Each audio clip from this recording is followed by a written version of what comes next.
company.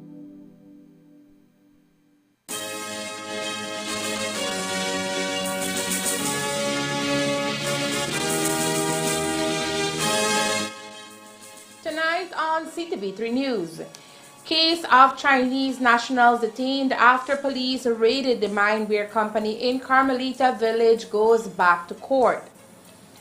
Police ask for your assistance in locating the driver of the vehicle that fatally knocked down elderly man from San Roman Corozal. And we go into detail about the increase in minimum wage. These are some of the stories we have for you tonight in our newscast for Tuesday, January 10th, 2023.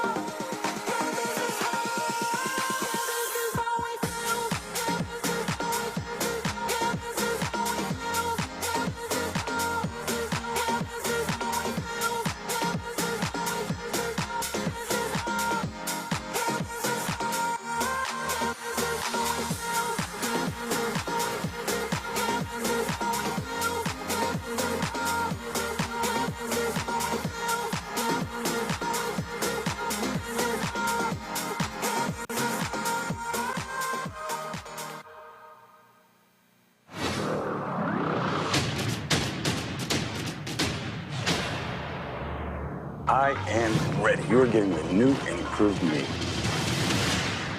This is nice.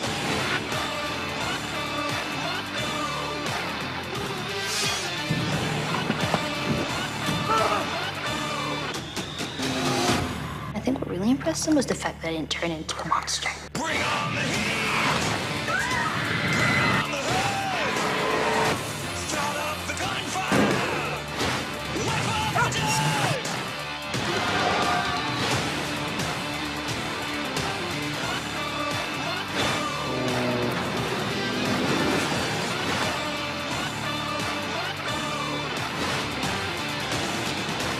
It's about a relationship that hopefully many people can relate to.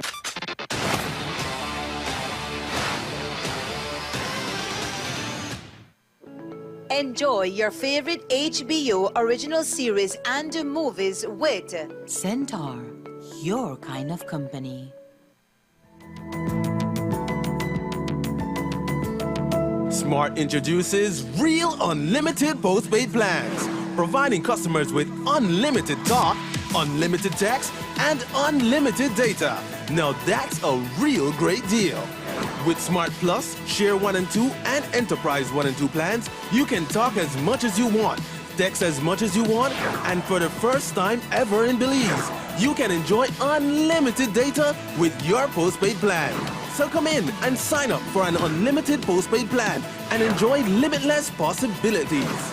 In addition, other plans such as the Flex Junior, Choice, and Select have been boosted with a lot more talk, text, and data, providing you with the best value for your budget. Be unlimited with Smart. It's time to power your dollar with Smart.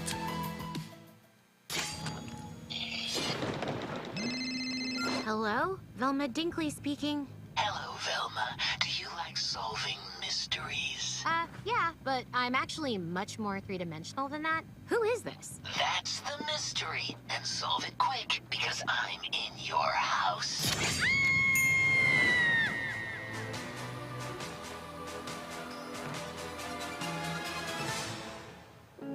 Enjoy your favorite HBO original series and movies with Centaur, your kind of company.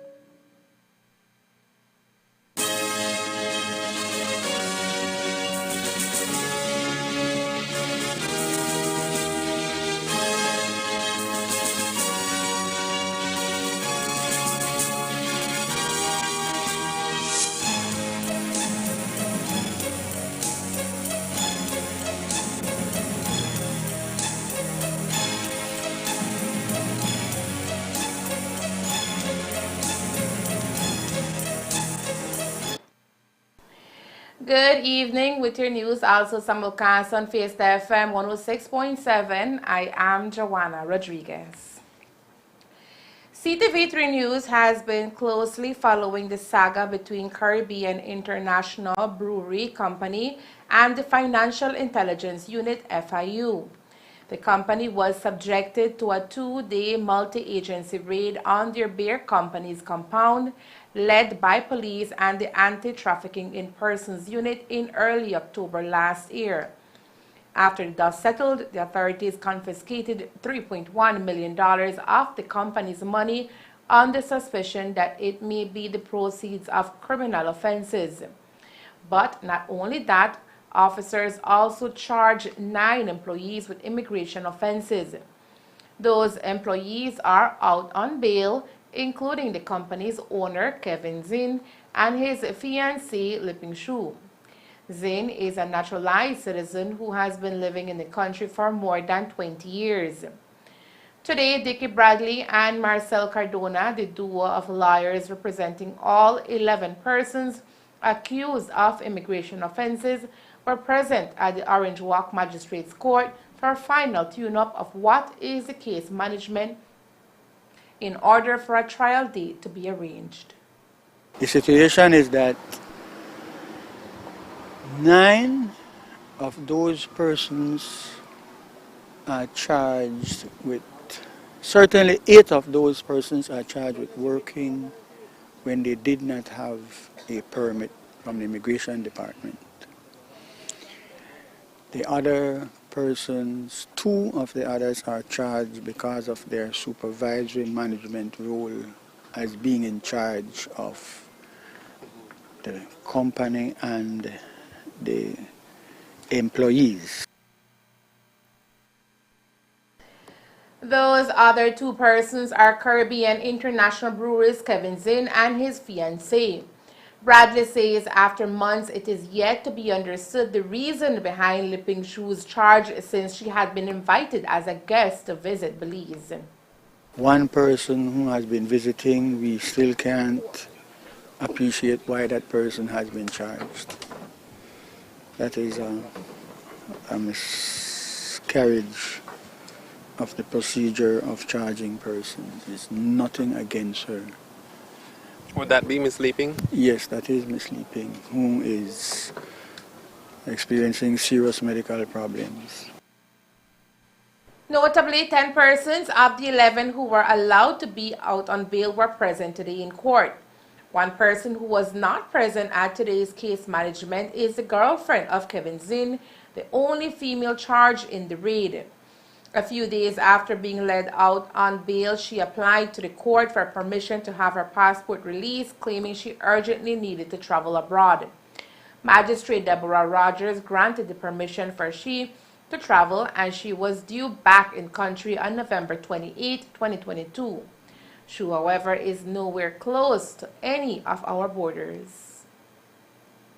The workers were initially charged earlier, I think on the 7th of October, and the others were charged a few days afterwards. Since the raid in October, the Chinese nationals have been trapped in the country.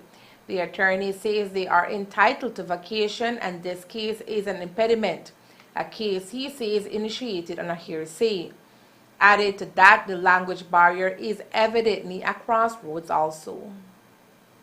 It's a real rough schedule, and the judges and the magistrates are probably, we might need more courts in the country. So the magistrate was kind enough to say that we were hoping, because these persons are entitled to vacation leave and they come from China and they want to go home, spend their holiday and come back and have the experience of working in this country. As you may know, because of the wrong news that has been put out, this whole matter started because somebody dropped on a social thing that there were persons working there under the law of human trafficking, that they were modern-day slaves being forced to work. And so, but now that we have all the documents and now that we have had an opportunity to sit with those people and get the better, clearer picture and the real facts, there is no human trafficking. I think the immigration and police have abandoned that. Because these people have bank accounts. They come to Orange Walk whenever they ask for a time off to take out a little money and to spend a happy night with the Orange Walk people. You don't do that when you're under chains in slavery. Once you come out, you're gone for your freedom over the river. When charges were first being read in October, the Immigration Department had utilized the services of a translator. But when we met with the persons who were charged and who was trying to help us to understand what was happening, they all made the same complaints that they did not, that there were words that were being used in the translation that they couldn't understand. And now we have it cleared up that the translator speaks a slightly different language from Taiwan and the area of China they speak. So my colleague was helpful in giving the names of persons who can translate mainland Chinese Creole. 3 main witnesses will take the stand when trial date arrives. These are Dina Mai, Immigration Assistant, Annabelle Trapp, Immigration Clerk, and Jian Young, Inspector of Police. The prosecutor intends to use payroll sheets obtained from the beer factory during the trial. The defense reserved its right to call witnesses as the trial proceeds if deemed necessary. Trial date is set for March 7th, 8th, and 9th. As we told you, during the 2-day multi-agency raid of the mine beer factory in Carmelita Village, police found $3.1 million in cash in 2 vaults and as a result detained 9 persons who faced immigration offenses and also detained the owner Kevin Zin and his fiancée Liping Shu. Authorities confiscated the monies to investigate if the funds are legitimate proceeds of the business. The company has remained of the stance that the raid was maliciously calculated and executed. In fact, they retained the services of senior counsel Dean Barrow to get back the cash, but that has not quite turned out positive for the company. At today's case, management attorney Dickie Bradley made slight comments on that continued legal battle. It is a very serious matter because, to my surprise, the government is still holding the money from the brewery. I mean, that is an interesting matter because you go there to look for human trafficking. In the course, you find a lot of money, but when apparently people are drinking mine beer, a lot of mine beer is being drink. That is what the records are showing, no? The $3.1 million remains seized by the FIU for another 6 months after a successful extended application for the detention of the monies was granted by Magistrate Deborah Rogers last Thursday. Last night we told you about the senior citizen from the village of San Roman Village in Corozal who was the victim of a fatal hit-and-run traffic accident over the weekend. The incident occurred on Saturday night at around 9:30 p.m. and occurred along the San Esteban Road here in Orange Walk. The victim, 74-year-old Romaldo Che, was riding his bicycle on the San Esteban Road heading in the direction of Orange Walk town when he was knocked down by an unknown vehicle traveling in the opposite direction. Che, according to reports, was dragged approximately 500 feet from where the accident occurred. Instead of stopping to render aid, the driver of the vehicle made good his escape, and tonight police are asking for your assistance in locating him. Police visited the San Esteban Road around 9:30 p.m. Where report was received there was a fatal road traffic accident. Upon the arrival, they saw a male person motionless with several injuries to his body and a bicycle in the area. Investigation revealed that Romaldo Che, 74 years, was riding his bicycle in the area when he was knocked down by a vehicle which did not stop. We are seeking the public's assistance to provide us with information regarding this fatal RTA. Any update on Alfredo Trapp, who's allegedly involved in the San Pedro murder? Alfredo Trapp is still wanted for the murder that occurred in San Pedro. We are still looking for him and have not found him as yet. He's found unless he was in a Range Rover when the murder occurred? We are going based on the evidence that we have, and that is all I have to say at this time. Chess sustained a fractured skull, a broken left hand, and a large wound on his back. If you have any information that can help in this investigation, you are asked to contact the nearest police station. A pair of brothers from Belmopan say they were robbed last October at home by a group of persons, allegedly including at least one police officer. According to 80-year-old Candido Martinez of Lamuk Street, Maya Mupan, Belmopan, he was at home with his brother, Sergio Perez, on October 14 when 5 Hispanic men entered through the back door. They recognized 2 of the men, including a police officer reportedly attached to Roaring Creek Police Station, and another person they believed to be a police officer, all in camouflage clothing. 2 of the men grabbed the older men and tied their hands, and their first named police officer demanded the location of the money, while pointing a firearm at Martinez's right ear. Martinez, frightened, pointed him to a black Adidas duffel bag with red lining on the sofa beneath some clothing. The group removed some of the money from the duffel bag, which contained $250,000 in $50 and $100 stacked notes, putting it in their pants pockets and a separate green bag. They took the bag and its contents with them. The named police officer threatened the pair with their lives if they reported the matter to the police and fled the scene. Police visited the residence after taking the report on December 29 and found no sign of forced entry. The door was secured by a single nail. Police are now looking for the suspects. Coming up next, Commissioner of Police Chester Williams confirms 130 murders for 2022. Stay tuned. ¡Es hoy! ¡Por fin es hoy! A rodar. ¡Sí, señor! Esto va a estar bueno.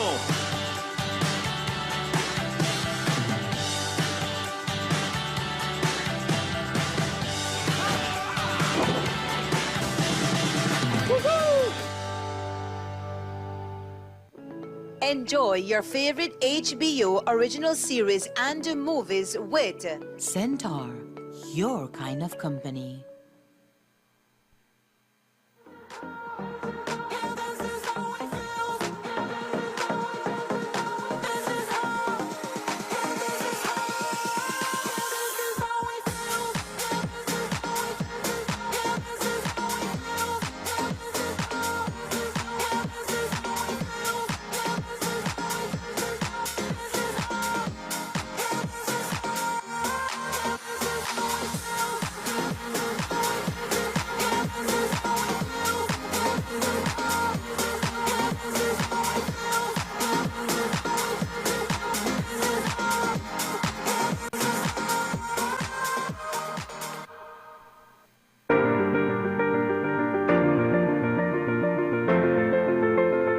LG dual inverter compressor cools air faster by operating at speeds as high as 120 Hz with more stability compared to conventional models.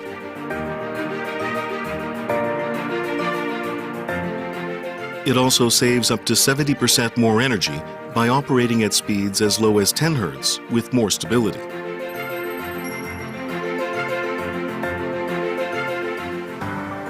It reduces torque vibration down to 40% for quiet outdoor unit operation. Stable operation with low vibrations also results in increased durability.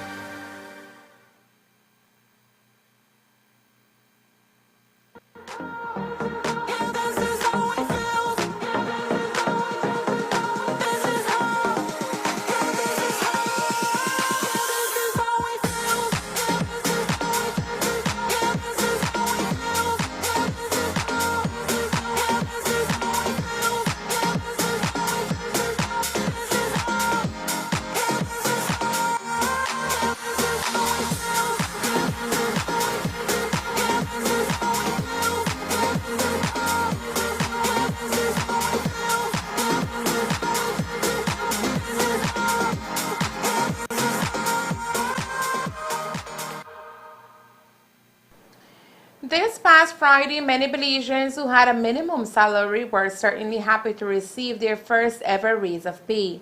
The Bresenio administration made sure on their campaign promise that the new minimum wage would be $5 per hour, which went into effect as of January 1st, 2023. In a press release, the government says that the raise is consistent to combat poverty and reduce inequality. Today, attorney at law Dickie Bradley told us he supports the raise. Here are his comments on the increase. No, we should actually be at $7 per hour because the cost of living is literally out of control in the country. The government, and it was an excellent idea and commitment to the working people of this country, agreed that at least they should get a minimum of $5. But that promise was 2 years ago, and fortunately they stuck to their guns and insisted that they were going to give the workers $5 an hour. As you know, the Chamber of Commerce has a different view, and their view is it ought to have been phased in, it ought to have been perhaps researched some more, it will have repercussions, but you know, full belly could tell him to belly, boy, try stand up, stay strong, but when you know they eat correct. Yeah? People who are working, people who have a half-time job, part-time job, man, they need their $5 right now. And big respect to the government for sticking to their guns because the private sector is not happy with that decision. But I know from the walk out here, tacos, Orange Walker is the best tacos, by the way. In the whole of Central America, the best tacos, they right down the street there. And anytime Korea, I go back in my belly full of tacos. But they will have to raise the price of tacos because everything else is going up. It is really rough. The government needs, when they implement the $5, to also put together people who can go around, look on Google, and say, how come this thing only costs $2 in America and it is being sold for $15 in this country? Man, it's really unfair, especially with food stuff.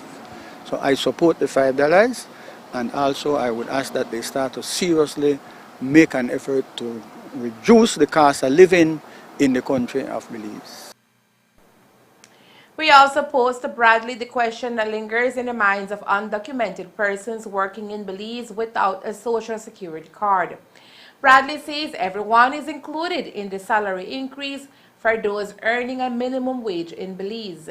Here is how he breaks it down regardless of immigration status in Belize. The law applies to everybody. This law is that every person who is working and is being given a stipend, a wage, a salary, must get $5 for every hour that they work. And normally in the public service, you work 39.5 hours or 40 hours is the working hour. They are not to be working no 50, 60 hours for the week. Anything over a certain amount is overtime, extra money. We must look out for the workers. They are the backbone of the country. Everybody who is in this country now have full papers and the work. The law is everybody entitled to no less than $5 an hour.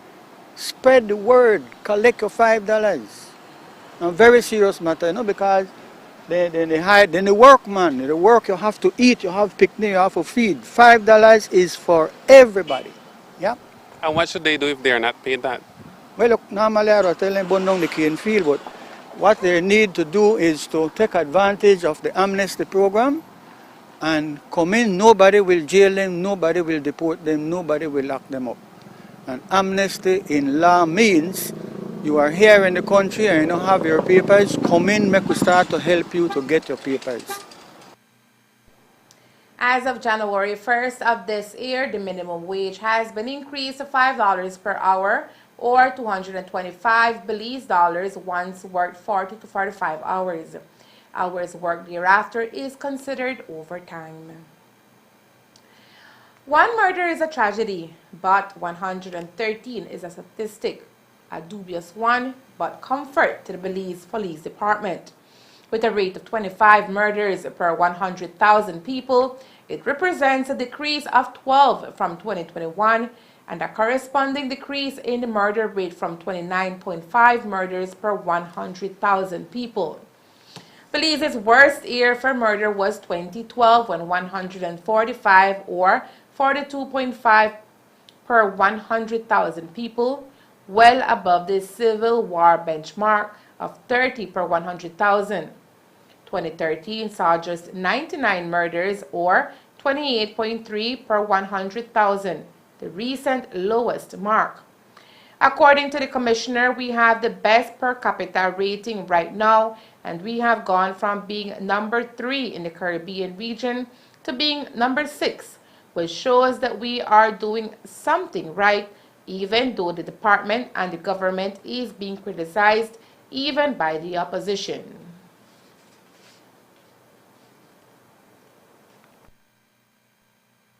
We are finding that the way we're going now with the dual component is certainly working.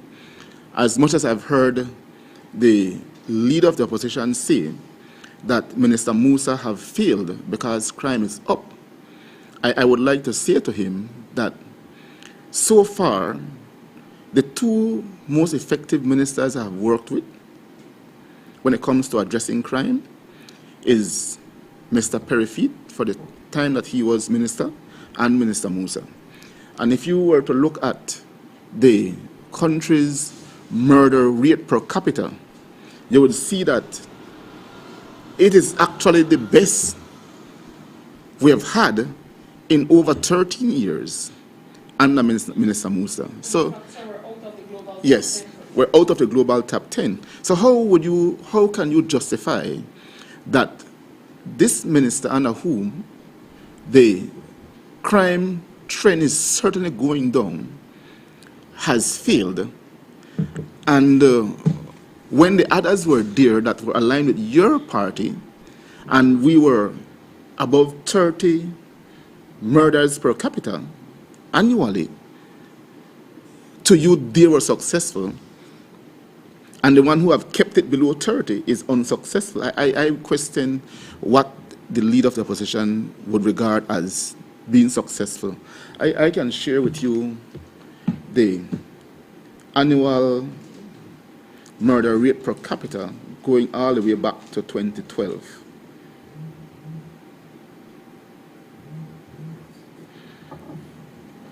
In 2012, the country saw 145 murders. That equates to 42.5 per capita. That's extremely high. 2013 is the best year that we had under the previous administration, where we had 99 murders that year, which represents 28.3 per capita. 2014, 133 murders, which represented then 34.3 per capita. 2015, 119 represented 32.3 per capita. 2016, 138 represented 36.5 per capita. 2017, 142 representing 36.6 per capita. 2018, 143 representing 35.9 per capita. 2019, 134 representing 32.8 per capita.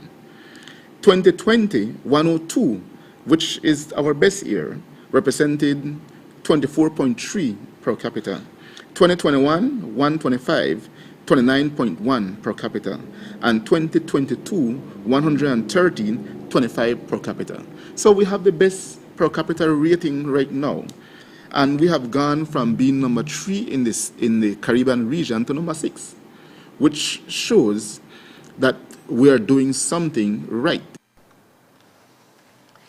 Effective tomorrow, Wednesday, January 11, 2023, the control price for liquefied petroleum gas, LPG, will see a reduction of 12 cents across the country. These changes, as announced by the Supplies Control Unit, SCU, in the Ministry of Agriculture, Food Security and Enterprise, and will be reflected in both retail and wholesale prices in rural and urban areas. With this most recent decrease, the new wholesale price per gallon of butane is $3.72. In urban areas, the price per gallon will be $5.32 and $5.42 in rural areas. According to the release by the Belize Bureau of Standards, this monthly decrease is mainly due to a decrease in the acquisition price of propane. The public is advised that the prices established for imported LPG are based on the mixtures of 70% propane to 30% butane only, as per requirement of the Belize National Standard Specification for Liquefied Petroleum Gas. Ambassador Amalia Mai, CEO of the Ministry of Foreign Affairs and Foreign Trade, received on behalf of the government of Belize humanitarian assistance from the people and government of the Republic of Korea. The donation of $100,000 to the World Food Program WFP was handed over by Her Excellency Song Mingjang, Senior Secretary for Policy Coordination and Planning, Office of the President. This contribution complements ongoing humanitarian assistance to families for direct cash transfers in the wake of Hurricane Lisa. These transfers are coordinated through the Ministry of Human Development, Families, and Indigenous Peoples Affairs. The Ministry of Foreign Affairs also received a donation of 4 vehicles, which will ensure the availability of reliable transportation to facilitate the work of the Foreign Service and protocol units in executing their duties. Present for the handing over ceremony were Honorable Dolores Balderramos Garcia, Minister of Human Development, Families, and Indigenous Peoples Affairs, Her Excellency Woon Hoon Chu, Ambassador of the Republic of Korea to Belize, Tanya Santos, CEO in the Ministry of Human Development, Families, and Indigenous Peoples Affairs, Sarah Lionel, Officer in Charge, WFP Belize, Juliet Main, Senior Partnerships Officer, WFP Caribbean Multi-Country Office, Barbados, called retired Shelton Defoe, NEMO Coordinator, and Jose Castellanos, Economics Team Leader, United Nations Resident Coordinator's Office. His Excellency Song Min-jang and his delegation also held meetings with Prime Minister Honorable John Bresenio and Honorable Christopher Koi, Minister of State in the Ministry of Finance, Economic Development and Investment, who was joined by Dr. Honorable Louise Bani, Minister of State, Ministry of Education, Culture, Science and Technology, Narda Garcia, CEO in the Office of the Prime Minister and for Investment, and Dr. Osmond Martinez, CEO for Economic Development. The delegation will also meet with Governor General, Her Excellency Dame Froila Zalam. Belize and South Korea have shared 35 years of bilateral relations. On January 9, 2023, the Ministry of Health and Wellness received a donation of 5,000 disposable non-surgical isolation gowns and 1,200 units of sanitizers from the government of the Republic of China, Taiwan. His Excellency David Kwon Cho Chen, Ambassador of Taiwan to Belize, met with Honorable Kevin Bernard, Minister of Health and Wellness, and Dr. Julio Sabido, CEO in the ministry, to discuss and exchange ideas to further enhance the medical cooperation between both countries. At the conclusion of the meeting, Ambassador Chen handed over the donation to Minister Bernard.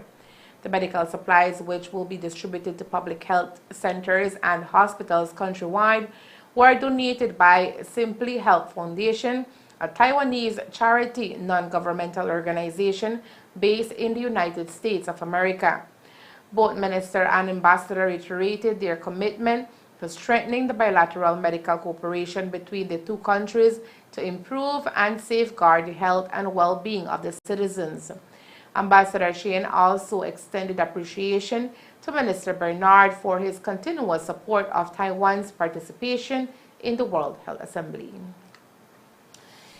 And that's the news. We invite you to join us for another newscast on Wednesday, January 11th here on CTV3 and Fiesta FM 106.7. Remember that to read a text version of the news, you can visit our website at ctv3belizenews.com.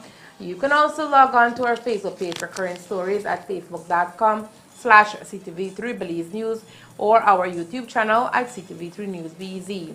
Remember to wash your hands and remain safe.